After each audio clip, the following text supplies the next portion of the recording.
Oh, gee. All right. All right, let's start again.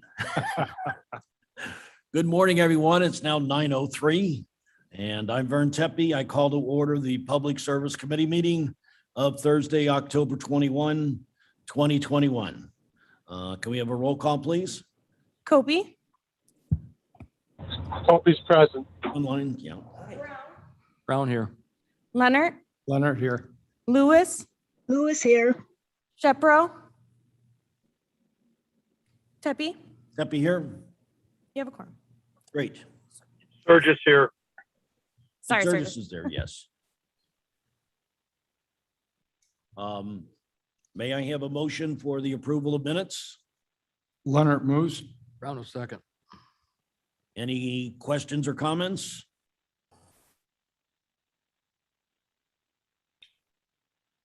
Did I hear something? I guess not. Roll call, please. Brown, Yes. Leonard, Leonard, yes. Lewis, Lewis, yes.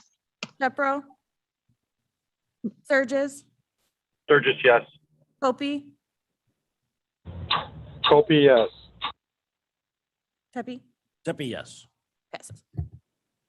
And I do not believe we have any public comments. I'll go search the halls. Mr. Kenyon is our sergeant at arms today, I think. That's where we go. All right, finance. Finance report. Okay. It's online in our reports. Next, recorder. Good morning, everyone. David Schultz from the Recorder's Office, bringing the report over to you. As you can see from the report, we are still staying very busy. In fact, in about 10 days, we should exceed the total number of documents we had for last year. So we're still staying at a very, very good pace. Had a lot of corporate sales this last month too, so that's why a lot of the revenue appears to be up. The transfer tax, when businesses sell for $17 million, it puts a big jump in the amounts there. So if you see something, wonder how come the houses are still selling good, but the corporate are up too. So Are all the prices up? yeah, they are. They're still going strong. Nice. I think that's good. Any questions, comments? Okay, our treasurer. There we go. Good morning. Good morning. The actual report is on file, but I do have some additional items to note for you. As you are probably aware, the elevator in this building is being repaired we've been told starting next Monday. Our office has made arrangements with the sheriff's office, who is guarding the front door, to make sure that if we have a customer come in who cannot make the stairs, we will come down to them and conduct business as best we can. Because obviously there are some that are not going to be either able or comfortable to make that loop around and up and over. So I've spoke to Sheriff Hain and made sure that he communicates to the people working up front that if there's any question or concern, we'll conduct the business, it'll get done. There's only one elevator, it's got to be updated, so we'll work through it. Our office has been busy over the last month dealing with the tax sale, which is upcoming November 1st. We currently have 2,618 unpaid parcels. It's approximately $10 million in taxes. So our tax sale is November 1st. This is the second year that we'll be using an electronic service in which the sale of the property is done electronically. Unlike, I guess, where you may have seen in the past where the treasurer would actually auction off the property. That's not done, in second year in a row we're using this process. And it is the first year under a new state law that limits buyers. In the past, apparently you had buyers, you could have multiple buyers working for one agency. There's a new state law that limits that. Last year we had over 100 buyers. This year I think we have 36 or 38 registered. So tax sale on the 1st, that's our big item. Okay, great. Any questions? Thank you. Copy, please, Very much. Oh, Mr. Copey, yes. please. Hello. Yes, sir. Thank you, Mr. Chairman.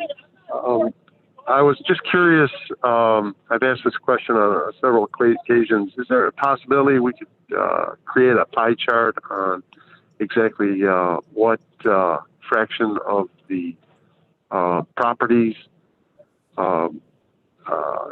is committed to what portion of the taxes?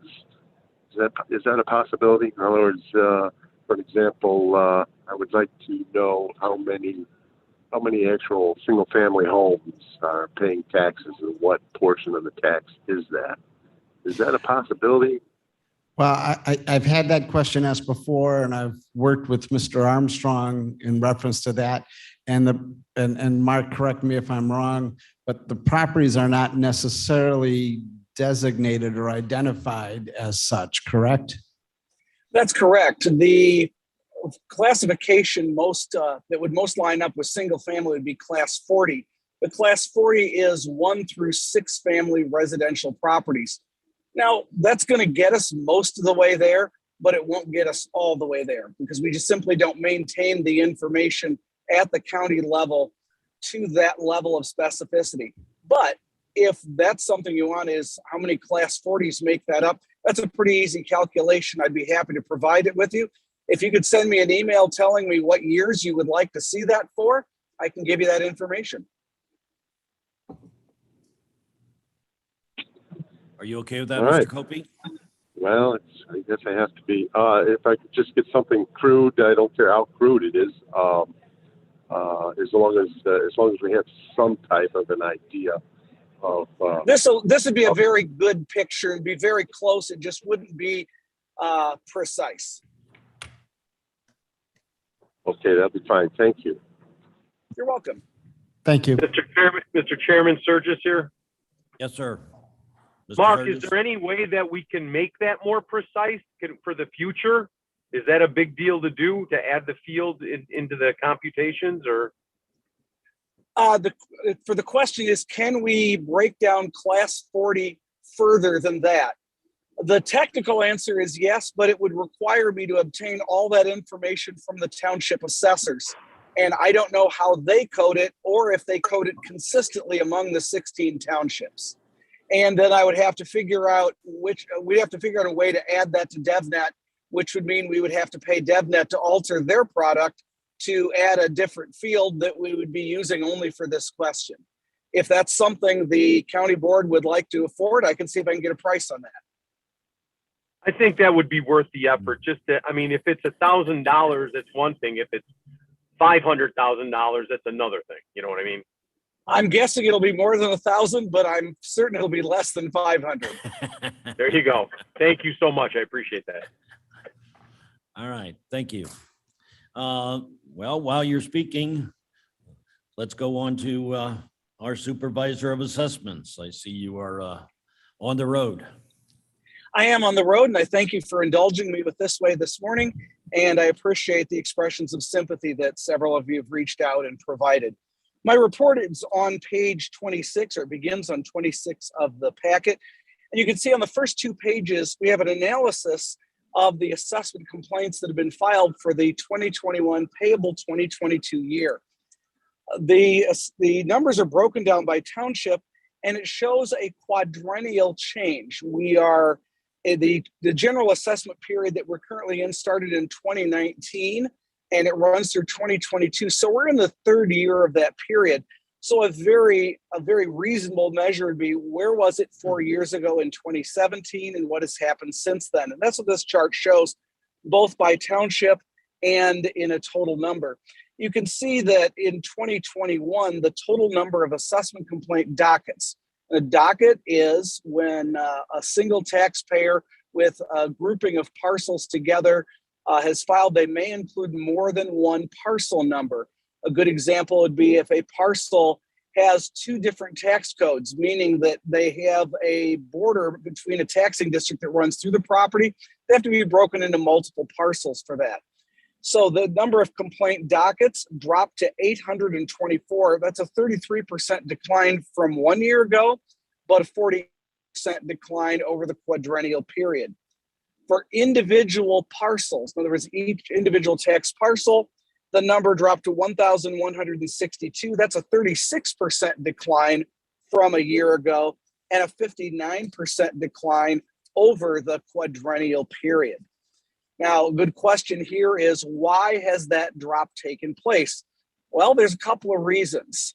The first reason is that the market, recorder's office has noted, is still going very strong, and we're seeing some significant increases in property values, but that is not translated into a significant increase in real estate assessments. Countywide, we are up generally 2 to 3%. Why is that number lower? Well, the property tax code by design uses a 3-year average of the median level of assessments for calculation purposes. The reason for that is to not provide wild swings. So if we have a significant uptick in 1 year and then a downward movement in another year, we don't see assessments moving all over the place at the same time. It provides for a more stable transition. So that's one reason why we would see one, because people get their assessment notices. They know the market is hot. They may have a very good idea of what their property values are. They see that the number on there is below that and decide that's probably not something I want to challenge. The second thing, though, is I want to direct your attention to the chart on page 28. And this shows you historically, since 2000, the number of complaint parcels and the overall number of parcels that were complaints were filed and the complaint rate. And you can see in 2000, we had a complaint rate of 0.26%. And it generally hovered around that. It ticked up a bit in 2004 through 2006. But then there was a significant jump in 2007. Now, that jump had two sources. One source was the exact change I'm describing. That's when property values started to decline. And of course, with even in rapid decline, they won't decline as fast as in assessments as the values will decline in real time, just as they won't increase as fast. It's for that same reason, that 3-year average of the median level of assessments that's used by statute. The other thing that happened in 2007, that was my first full year in office, was I put the forms online. Prior to that, our assessment complaint forms were 4-part carbonless NCR forms you had to stop in the office and pick up. So making them online made them easily more available. And you can see our complaint rate increased to 0.85%. And then in 2011, which was the height of the financial crisis, the bottom of the real estate market, we reached a 2.86% complaint rate. And it's been dropping since then. You can see if you go to 2021, we are now at 0.59%. Just a little over 0.5% of the parcels actually reach filings. So part of the decline has been the change in the real estate market. But the other thing I would observe is the public confidence in the assessment process itself. And we can see that in the spring elections this year for township assessor. We had 16 elections. There was only one contested election, and that was for an open seat where the incumbent assessor was retiring out in Hampshire Township. But more than that, we can see it in the accuracy of the assessments as measured by the Illinois Department of Revenue. There are two measures that are really significant. One is coefficient of dispersion, which measures how closely assessments are to the median level of assessments. The other is price-related differential, and that measures whether there is a bias in assessments either in favor of low-price properties or in favor of higher-price properties. Kane County's coefficient of dispersion was 11.78%. That is number 2 out of 102 counties, the second best in the state. Our price-related differential is 0.99. 1 is a perfect balance. And according to the International Association of Assessing Officers, anything from 0.98 to 1.03 is an acceptable range. Ours is 0.99. Again, second in the state. By the way, if you're wondering who's first in the state, the best coefficient of dispersion can be found in Kendall County. We're number 2. The best price-related differential can be found in McHenry County. And we are, again, number 2 with that. But that is an absolutely outstanding job being done by our township assessors, and they deserve a lot of the credit. On page 29, you can see the end of the report. I noticed that Board of Review hearings have started. Those are now scheduled through the end of December. We are on track to finish well ahead of the March 15th deadline for turning these over to the county clerk for tax extension, which should give us plenty of time to do data validation as we like to do in our best practice and maintain public confidence in this system. The rest of my report is in writing. I'd be happy to answer any questions any members of the committee have. Thank you. I want to echo your reports on how excellent a job the townships do. I know that in Elgin Township, where I live, whenever I refer somebody over to the assessor's office, they're just treated extremely well. And I'm really glad to see that happen. Okay, any questions for Mark? Online. Okay, thank you. You're welcome. You can get back to your trip. Thank you. Next, education. Morning. Good morning, everybody. We passed out our annual report last session, and so if anybody did have any questions after they read it, page to page and from the beginning to the end with every word, I'm sure, I'd be happy to answer any. It was very well done, by the way. Thank you. Thank you. Appreciate that. We hope that it's makes sense to people and not just to us. So we are also in the middle of our photography contest for high school students throughout the county. We have about 12 on average that participate each week. December 8th, if you want to save the date, that evening we will be having a reception where we would display the winners of the photography contest, and it will be at the Batavia Fine Arts Center. Much of our time these days continues to be spent in managing the pandemic in schools. And we continue to meet weekly with the superintendents, the health department, and ourselves. We spend a lot of time talking about the best way for case management. IDPH just changed outbreak. So now an outbreak instead of 2 is 3. Our biggest issue is close contacts, when we have to exclude students because they were within a certain space for a certain amount of time. That's when we end up having to shut down classrooms because we don't have enough students within the classroom to continue. We continue to deal with a severe school bus shortage, drivers. They also fall under the governor's order and have to be either vaccinated or tested once a week. And that has become an issue for some of them. So we started the year with a shortage, and that shortage is only growing. Teachers, we have a severe teacher shortage. That's been compounded by the pandemic as well. However, we had that as well going in. So if you're student teaching and you're doing a good job in a district right now, you're going to be hired. You're going to stay.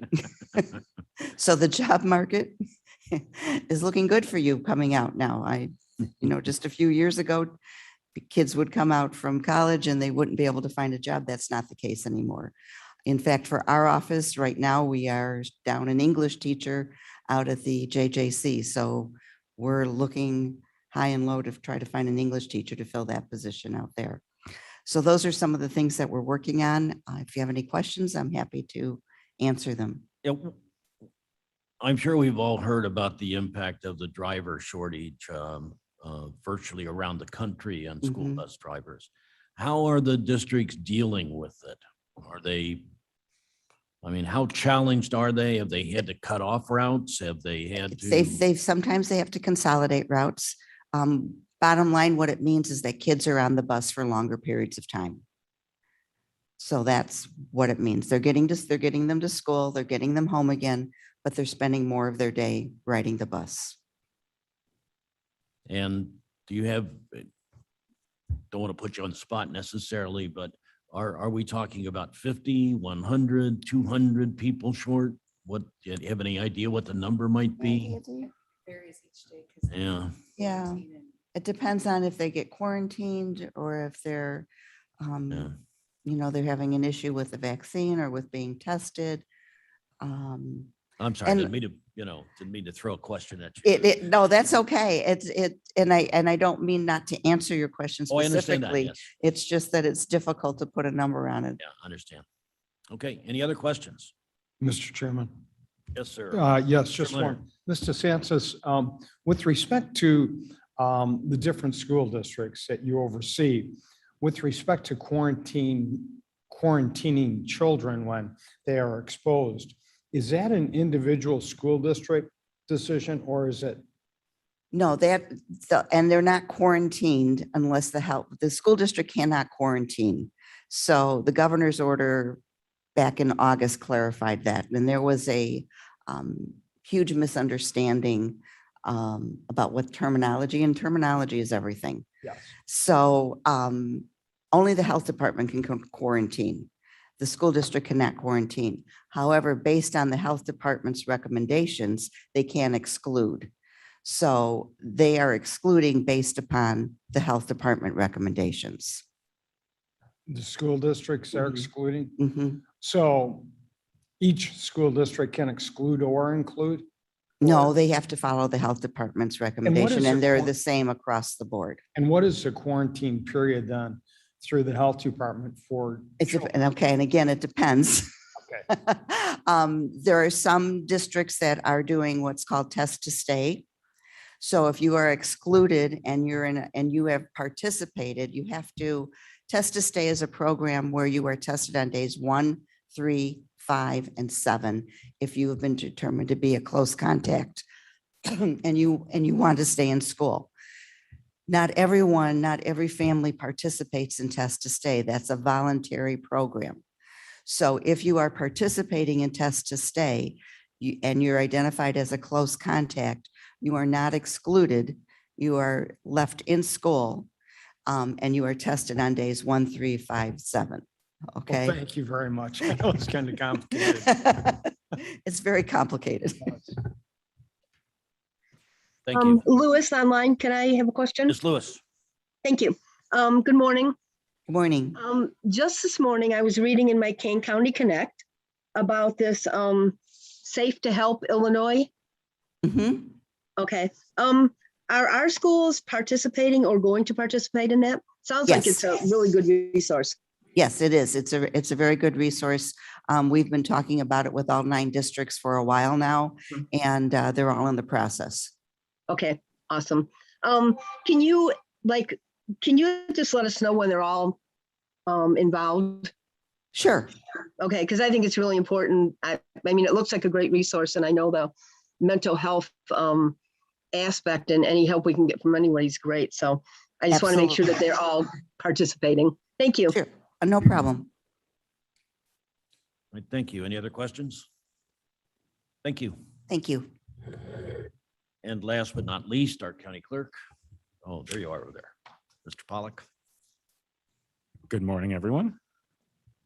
You have a copy of our report. A couple things to highlight. As everything's opened up a bit, our passport, the number of passports that we've assisted in processing, that number is actually at this point is higher now than it was all of last year. We're using a calendar year for some of these numbers rather than a budget year. Same with marriage licenses. So things have gotten back, or getting back to normal, and we're ahead of last year's pace. Same with on the financial side, we're about 1.34 million. So we're ahead of last year, and we're ahead of where our projections were in terms of revenue. Just one thing to point out is you get into board members get into budget season. If you look down towards the bottom, that about 6 lines from the bottom where it says general fund, we have collected and returned about a little over 1 million to the general fund from our office in terms of revenue. So it goes both ways. You know, we understand the board sets the budget, and we also give back. So if any questions regarding our report, I'll keep it short. We've had a lot to talk about over the last few months. All right, thank you. Any questions? Question, Kopi? Yes, sir, Mr. Copey. Hi. Question pertains to, well, actually, it's more of a discussion. I've been reading these articles about the election integrity, and it turns out that it's all over the board. But there is one thing that is constant: that there are some severe anomalies, even though the actual count is going up and down on both sides of the aisle. And but that would only pertain to somebody that's interested in the stolen election narrative, which I am not. But what I am interested in is restoring some election integrity, if it's a possibility, or if we have, even if King County has any issues like what they're discovering. And I would like to continue that discussion, not today, not tomorrow, but I just don't want it to be ignored. There are some people have come forward with some very, very strong positions, remarks, comments, and I'm trying desperately to sort through it. And what I come to understand with having some not only political discussion but philosophical discussion with one of my colleagues in particular, and that is there's a one fraction of the argument wants to attach their cause to the other objective, which is election integrity. And I had a hard time separating them. So, but now it's finally dawned on me that it is two issues, and one doesn't want to divorce from the other. And as a committee, as a statesman for the people, I will do my best to segregate the two arguments. And if we could just consider some election integrity reform on a few instances, I'd love to have that conversation. I hope you keep an open mind. Thank you for the time, Mr. Chairman. Thank you. Any other questions? Do we have any other business? And I'm sure we're all anxious to go into executive session. No reason for executive session. May I have a motion to place reports on file? Leonard moves. Leonard moves. Lewis second. Lewis seconds. May we have a roll call, please? Brown, Yes. Leonard, Leonard, yes. Lewis, Lewis, yes. Shepro, Surges, Burgess, yes. Copey, Hope yes. Tepe, Tepe, yes. passes. Okay.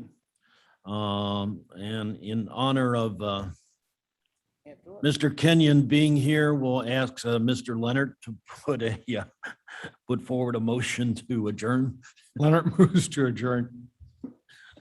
Brown will second. All in favor? Aye. Aye. Thank you, everybody. Have a good day. Thank you. Does he want, you want one? one? Okay.